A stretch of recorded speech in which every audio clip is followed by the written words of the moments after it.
Hi, I'm Dr. Tracey Marks, a psychiatrist, and I make mental health education videos.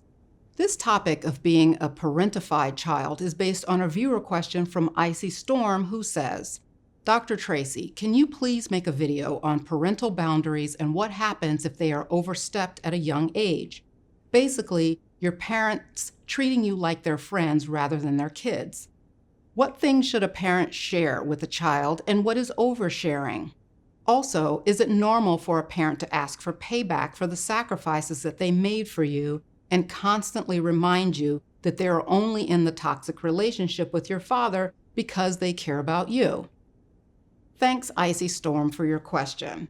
The normal role for a parent is to meet your child's needs and to guide their development. When there's a breakdown in this role, the child is put into an adult-like role of meeting the parent's needs. In the literature, this has been referred to as boundary dissolution. There's a dissolving of your personal boundaries. One aspect of self-identity is having stable and appropriate boundaries. You're able to recognize your own thoughts, emotions, and behaviors as distinct from someone else's. Think of it as having a shell around you, like a turtle. Children have to develop boundaries, so their shell is permeable, allowing things to flow in and out. It doesn't harden until the adolescent to early adult years. So if, as a parent, your boundaries dissolve and you have no shell, you're able to transfer your thoughts and feelings onto your child without a filter. And the vulnerable, impressionable child who relies on you to help them harden their shell just absorbs these thoughts and emotions from you. That's the analogy. Based on current constructs, here are 6 ways that boundary dissolution can affect the parent-child dyad. Number 1, role reversal parentification. This is where the parent relies on the child for nurturance and support, and the child takes on the parental role. Number 2, role reversal adultification. This is where you as the parent relate to your child as a peer or friend and turn to your child for support and companionship. Number 3, seductive spousification. This is treating your child like an intimate partner. This doesn't have to involve physical intimacy, though. This can be more of an emotional connection of making your child your soulmate. Number 4 is hostile spousification. This is where you treat your child like a spouse, but in a critical way. The son takes on the role of the good-for-nothing husband. Number 5, psychological control. This is where the parent becomes domineering and controlling. And number 6, enmeshment. This is where there's no distinction whatsoever between the parent and child. It's like one mind with 2 bodies. Why does this happen? There's many reasons a parent can fall into this parenting style. One is if you were parented this way. You learn how to attach and feel a bond with someone based on how you attach to your parent. So if you felt that you had to care for your parent to feel loved by them, that can become how you experience and give love in the future. Love becomes about meeting someone else's needs. Another scenario is having a parent who's physically ill or depressed. In that case, the parent may welcome being nurtured by children. Another scenario is being the child of a single parent with lots of siblings. Your parent may lean on you to co-parent and take care of the home while she works. In this case, it may not be intentional that you get pulled into this adult-like role of running the household. So your parent may not be doing this because of a disordered personality, but the consequences can be the same. You still miss out on those critical years of having normal, nurturing mother-child relationship that goes in one direction. And this is not to take away anything from dads, especially single dads who are raising children alone. In psychology, we use the term mother-child dyad to describe a nurturing caretaker relationship. So what are the consequences of the parent role reversal?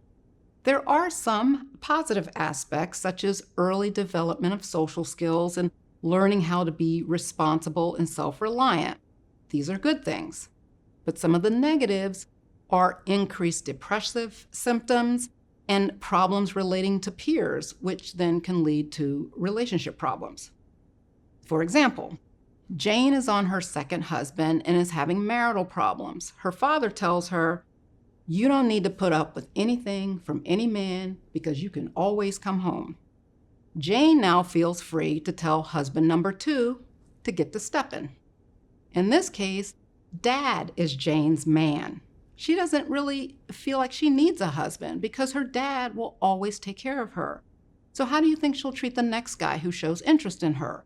He'll have a lot of hoops to jump through to measure up to Dad.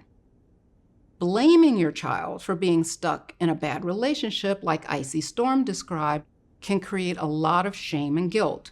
Shame makes you feel flawed. Guilt makes you feel responsible for wrongdoing. If these negative beliefs seep into your shell before it solidifies, you can spend your adulthood hating yourself, feeling empty, or using extraordinary measures to get approval and validation. But on a broader scale, this role reversal disrupts identity development. In my video on normal personality, I talk about the 3 aspects of self-identity: boundaries, self-esteem, and emotional regulation. So if you have arrested or impaired development because of a parental role reversal, any of these areas can be affected. What are some things you can do about this? The best solution is to talk to a therapist who can help you identify in what ways did things go sideways for you in your upbringing and how did it affect you.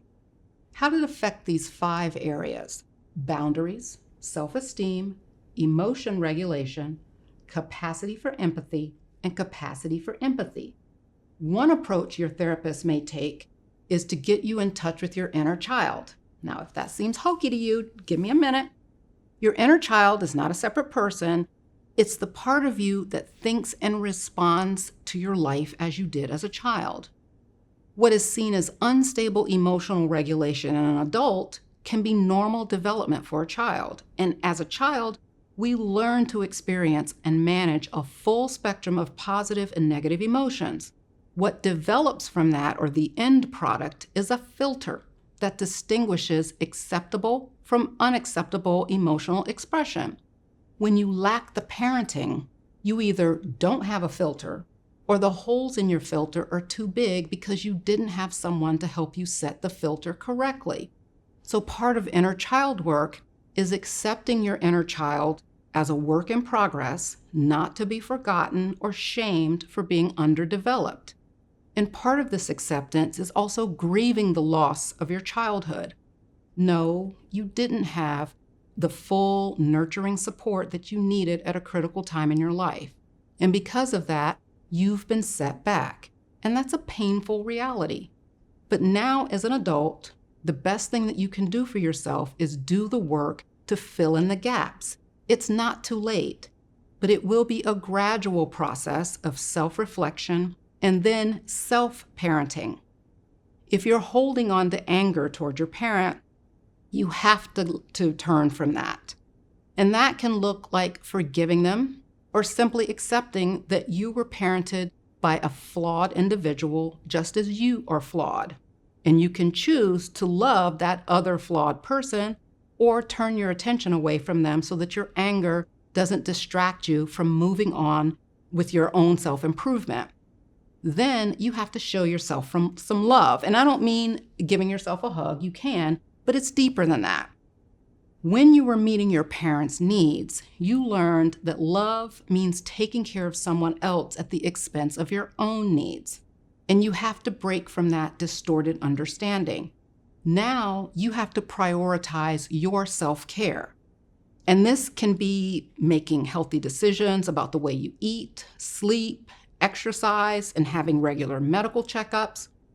Other ways to take care of yourself are by maintaining personal boundaries and asserting yourself by asking people for the things that you need. Most importantly, say no to things that don't suit your needs, are not in line with your interests, or just too much for you to do. Every yes to someone else is a no to yourself in some way. It could be with your time or your material or emotional resources. And that's not to say that you shouldn't make sacrifices for others. That's a part of life and giving back. But with parental role reversal, you're more inclined to always say no to yourself. and you have to exercise more balance with that. Take a look at this video that I did on personality structure, and if you've already seen that one though, then watch my emotional sponge video. That explains more about what it looks like to lack personal boundaries. See you next time.